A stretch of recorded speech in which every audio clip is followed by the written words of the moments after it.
یہ جو اپنے وطن سے محبت ہے نا،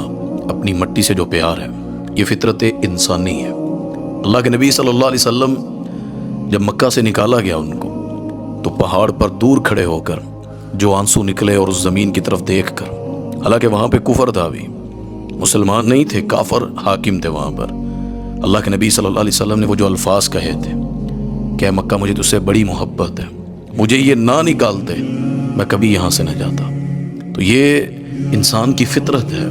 دیکھیں، اللہ اور اللہ کے نبی صلی اللہ علیہ وسلم کی وجہ سے انسان کہیں جاتا ہے۔ حضرت بلال رضی اللہ تعالیٰ عنہ جب اللہ کے نبی صلی اللہ علیہ وسلم فوت ہو گئے، دنیا سے چلے گئے،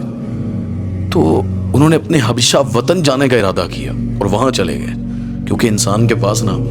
اللہ، نبی اور پھر جو تیسری جگہ بنتی ہے نا وطن کا پیار، اپنی جگہ جہاں ماں باپ ہوتے ہیں۔ بہت سی مثالیں اسلام کے اندر، کتنے صحابہ ہے اسلام سیکھا پھر اپنے وطن واپس چلے گئے۔ یہ جو نفرت کے بیج اور اپنے وطن سے محبت اور نفرت کے معیار کو رکھتے ہوئے نفرت کو پروان چڑھاتے ہیں نا، اور کہتے ہیں پاکستان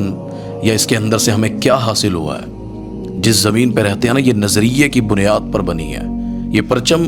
رنگ کا کیا ہے، اس نظریے پر لاکھوں جانیں قربان ہیں، کیا پولیس، کیا فوج، کیا عام سویلین، کیا وکیل، کیا ڈاکٹر، کیا مائیں، کیا بیٹیاں، کیا بھائی، کیا علماء جو ہیں، ہر ایک نے اپنا خون پسینہ بہا کر اس وطن کی آزادی کو حاصل کیا۔ سسٹم سے اختلاف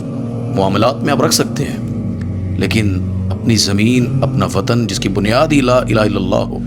اس کے مطابق آپ سمجھیں کہ آپ نفرت پیدا کرنا چاہیں اور اس کا اللہ آپ کو سزا نہ دے، یاد رکھیے گا یہ پاکستان دنیا میں دوسری وہ ریاست ہے جو کلمے کی بنیاد پر بنی ہے۔ پہلی مدینہ پاک صلی اللہ علیہ وسلم اور دوسرا یہ پاکستان ہے۔